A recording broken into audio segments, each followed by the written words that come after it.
Hey, thank you so much for joining me again. We're picking up on the IC report, the Integrity Commission report on Prime Minister Andrew Holness's statutory declarations. So stay tuned as we continue.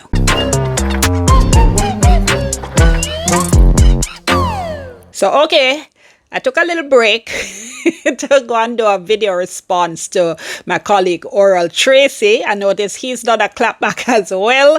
So, that particular conversation continues. But let's get back to the IC report because there's going to be an important development soon. The commissioners of the Integrity Commission are going to be appearing before a Parliamentary Oversight Committee to answer questions. So I want to make sure I finish going through the report with you before then, so you have at least all the information. All right, so let's pick up now. So we're picking up, I told you, on page 71. That's where we are. On page 71, the director lays out the financial statements for Imperium for the years 2021 and 2022. And just as a reminder, Imperium is a wholly owned company, or the company, I should say, that's wholly owned by Mr. Holness. Now, the financial statements show the financial assets of the company. So the company held stocks, bonds, as well as bank balances. And you can see the information there. In 2021, stocks were valued at $133 million. In 2022, they were valued at the end of 2022, valued at $125.4 million. There was a US dollar bond valued at $16.8 million at the end of 2021, $15.6 million at the end of 2022, and bank balances $212,000 at the end of 2021, $3.7 million at the end of 2022. So the director says that looking at this information in relation to Imperium's financial assets, along with the circumstances of the formation of Imperium, meant that he had to inquire into Mr. Holness's personal contribution. And just a reminder, Imperium was formed after Mr. Holness wrapped up a company called ADMAT that had been based in St. Lucia. The report goes on to say that the financial statements for the year 2021 showed a primary shareholder contribution of $54.4 million. And seeing that the company is wholly owned by Mr. Holness, the report says it follows that he is a primary shareholder. Now, Mr. Holness was asked about capital injection. That's the amount of money that was put into the company, assets put into the company, and that amounted to about 5 million. He gave his explanation on September 29, 2023. So the question was, what was the source of the funds of the $54.49 million? He answered that this represented capital contributions made by Mr. Holness's personal resources as the primary shareholder from the start of operations of Imperium in November 2020 to December 2021. He said in the 2021 financial statement of Imperium, capital injection totaling $54.49 million represented financial assets acquired, converted or liquidated over the last 3 years, and then transferred to Imperium from Mr. Holness's personal resources, because remember, he's a primary shareholder. And he went on to say that he had explained this to the commission in a detailed letter dated March the 6th, 2023. And the director then provided an excerpt from the letter to the commission that Mr. Holness had spoken about, and you're seeing on the screen there now details of his account and source of funds. And let me just go through very quickly the column on source of funds, because that is always a question that investigators and financial institutions will ask about. Where did this money come from? And that is part of the whole regime of what they call AML, anti-money laundering, to ensure that when money appears or is being put into a particular account, or when you suddenly come into money, or when you come into money, I don't even have to use the word suddenly, when you have money and you're trying to use that money to do business or to do something or to put into an account, they're going to want to know where is the money coming from to make sure it's not coming from an illegitimate source. So he spoke about assets that had been transferred from the related company ADMAT. Again, ADMAT is a St. Lucia company that existed before Imperium, and he said those assets and source of funding have been established since their acquisition and reported in my statutory declarations and in ADMAT's financial statements. So he's saying that that information has been provided. In relation to the cash, he said this represents cash invested in Imperium to acquire stocks and make other related investments. He said this is funded by bank balances. In relation to cash equivalents, shares, and so on, he said these financial assets were held in an investment account in my name. He said in September 2020, I took a decision to consolidate/transfer all my personal assets into a locally registered company, that's Imperium. He said I also decided to close out ADMAT, an overseas company, and transfer its assets and interest to Imperium.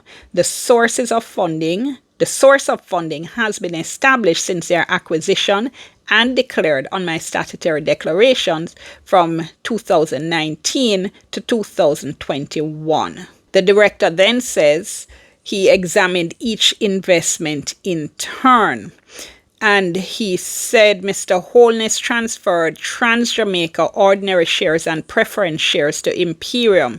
He said this transfer was reflected as dispositions by Mr. Holness and acquisitions by Imperium at market value to the tune of $15.1 million. The total cost of acquisition by Mr. Holness was $14.9 million.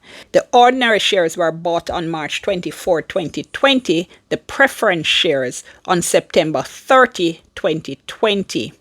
He said evidence from NCB Capital Markets shows that these shares were purchased with funds transferred from Mr. Holness's accounts.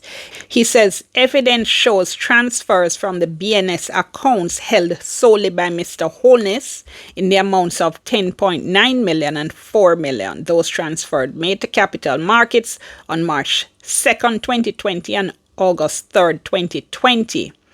Now, capital markets also shows that Imperium acquired additional shares using margin loans and funds transferred from Imperium's bank accounts.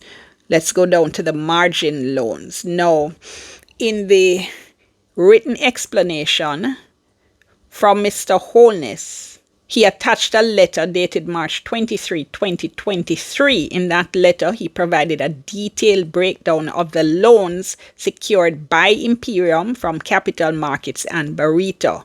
Now, Mr. Holness was asked what was the source of funds used to maintain this account of NCB Capital Market. The answer was that the source of funds for Imperium was that Imperium negotiated 3 margin loans with NCB Capital Markets collateralized by various stocks and a New Fortress energy bond owned by Imperium.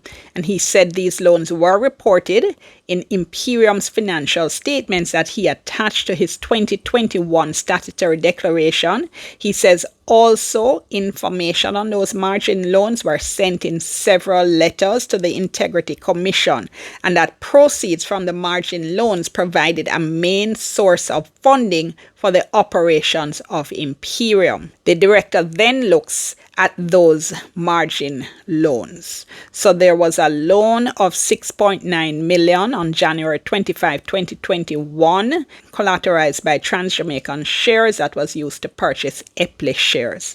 And April 9, 2021, a margin loan of $9.5 million, again used to purchase shares. And again on July 29, 2021, $6.8 million used to purchase shares, and the balance placed on a repo, which is a particular type of financial instrument. The report goes on to quote the NCB Capital Markets officer, saying that the capital markets margin loans were issued to Imperium for reinvestment in capital market securities and were secured by a particular category of existing securities held by capital markets as listed above.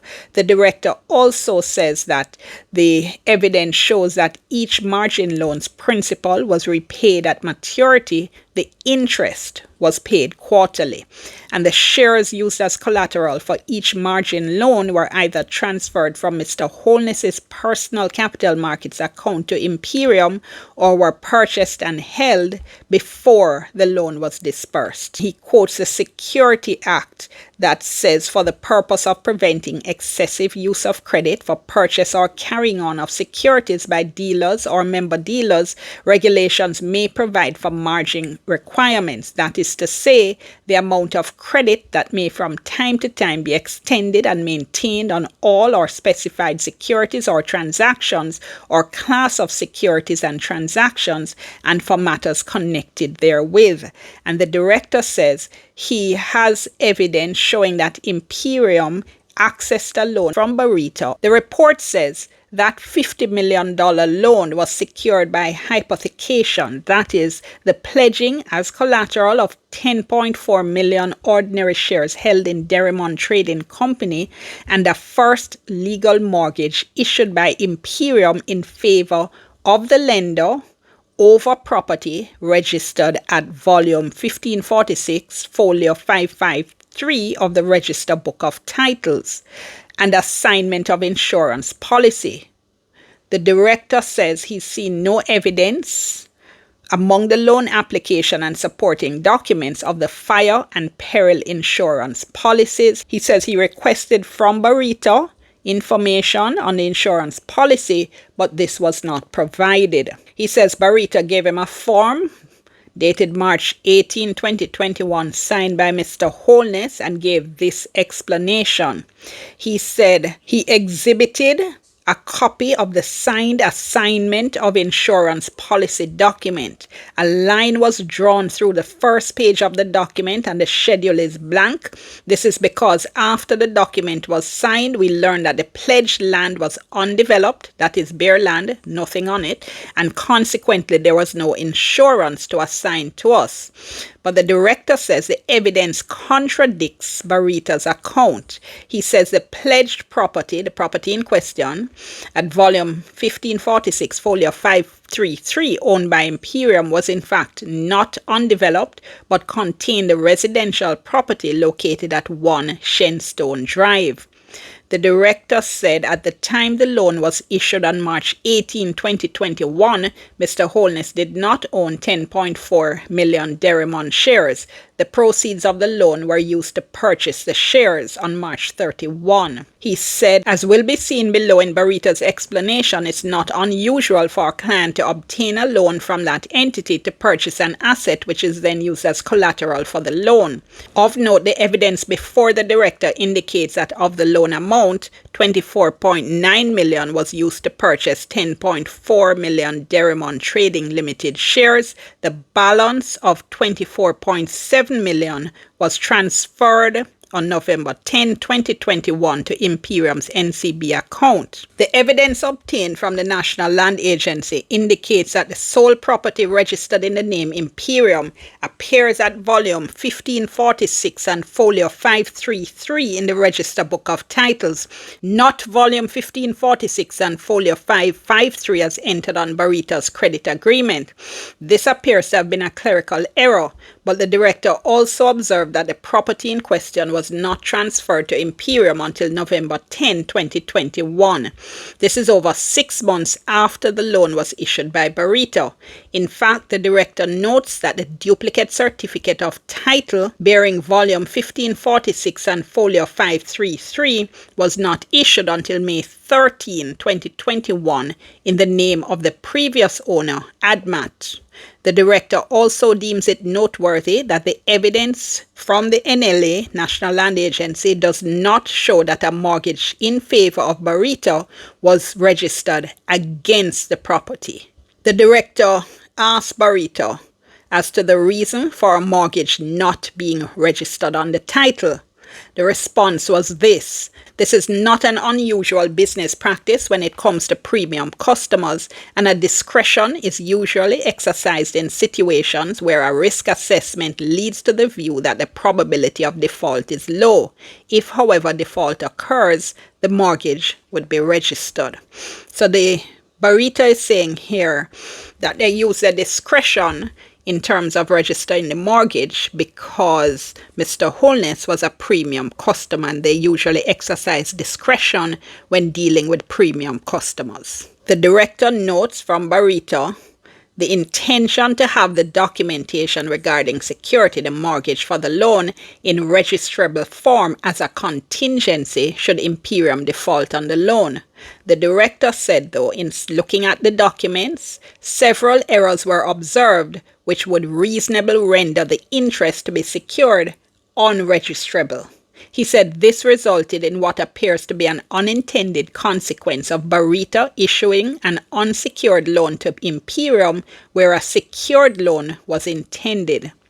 The director further notes from the evidence that this $50 million loan facility was an interest-only loan with interest at 7%. The payment condition was for one payment to be made per annum over 2 years, with the first payment being only interest and the second being the final interest payment together with principal repayment. Notwithstanding that, the loan was repaid between March 31, 2022 and August 24, 2023 in 6 separate payments. Based on the numerous inconsistencies above, the director found it necessary to examine the explanation Mr. Holness provided in relation to source of funding for the Barita account. So the question, what was the source of funds used to maintain the account of Barita? The response was Imperium negotiated a loan of 50 million Jamaican dollars secured by hypothecation over stocks in Derrimon Trading Limited and real estate at 1 Shenstone Drive. This loan was reported in the financial statements of Imperium, appended, Mr. Holness said, to his 2021 statutory declarations, and also detailed in several letters to the Integrity Commission. Barita stocks previously held in the name Andrew Holness were transferred to Imperium's Barita Investments account. Proceeds from the sale of Derrimon stock also provide a source of funding for the account. And the director says, having looked at Mr. Holness's explanation, he found it necessary to look at the statement from Barita in relation to shares in Imperium's name.